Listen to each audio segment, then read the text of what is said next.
waraysigan khaaska ah ee uu siinayay telefishinka caalamiga ee SBC TV mid ka mid ah xildhibaanada golaha deegaanka degmada Burco xildhibaan Waari Yuusuf Cilmi Bidhi ayaa waxa aan wax ka weydiinay bal sida uu arko safarka madaxweynaha Soomaaliland uu ku tagay dalka Guinea isagoo uu ku tilmaamay safar taariikhi ah soo dhaweey ixtiraafka Soomaaliland mid runtii indhaha caalamka soo inagu soo jeediyay runtii intayna jeceliin intayna cadowgaaba marka guul baan u arkaa madaxweynaha waa ku hambalyeynaya waa safar aad u weyn safarkii ugu meeqaam sareeyay Soomaaliland Soomara madaxweynaha waa ku hambalyeynaya ku garab taaganay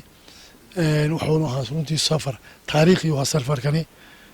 oo runtii ixtiraafkii Soomaaliland soo dhaweeyay xildhibaan Waari Bidhi oo hadalkiisa sii wata waxa uu sidoo kale ka hadlay jawaabta dawladda federaaliga Soomaaliya ka bixisay safarka madaxweyne Muuse Biixi madaxweynaha runtii marka uu dalka Guinea tagay kullaba dadkii cadowga ahaa way ka naxeen sida Soomaaliya oo kale marka waxaan runtii u arkaa hadalka ka soo yeeray Soomaaliya hadal cadaawada oo runtii wuxuu xusuusiyay wixii ay geysteen ninkan haysta xamar farmaajo oo Maxamed Siyaad adeerkii ahaa markii dalkan aynu joogno xasuuq badan buu ka geystay dadkan reer Soomaaliya dadkii waxa xasuuqay Maxamed Siyaad Barre burbur badan baa runtii loo geystay maalin kasta waxaan soo saarnaa xabaalo wadareed ayaan ka soo saarnaa maalin loo tabarco xabaalo wadareed dadkii uu laayay waxa xasuuqay Maxamed Siyaad Barre ayaan soo saaray dadka degmo kasta iyo gobol kasta oo Soomaaliland asaas kala ay tuulo kastaba dadkii uu laayay Maxamed Siyaad Barre ayaa marba roob soo saaran dadka wali Maxamed Siyaad Barre oo runtii ahaa ninkii xasuuq geystay oo farmaajana uu inankiisii ahaa waqtigaa joogay wali meel looma saarin dadka kamaana samrin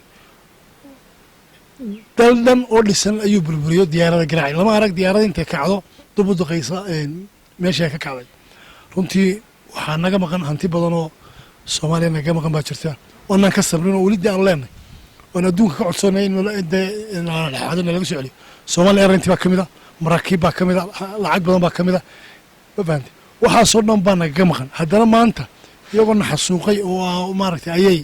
cadaawad muujinayeen safar madaxweynaha ku tagay dal kale ay ka hinaasayaan xaasidayaan waxaan u aragnaa runtii inaanu jawaab ka bixin doono markuu soo inaan u aamusayn oo dul qaadanayn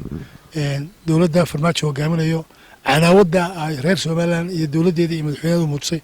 u dul qaadanayn abdi ugu dambeynna Waari Bidhi waxa uu fariin u diray xisbiyada qaranka Soomaaliland waxa uu dambeeyay reer Soomaaliland iyo u diray Soomaaliya waxaan baaq reer Soomaaliland u dirayaa shacabka reer Soomaaliland haloomiga baa leeyahay difaaca qarannimada Soomaaliland waxaan u dirayaa xisbiyada mucaaradka anagu barigaan kulmiye ahayn mucaarad xoogan baan ahayn markay noqoto qadiyada Soomaaliland waxaanu aanu kaga horeynay xisbiyadii muxaafadka ah ee udubyo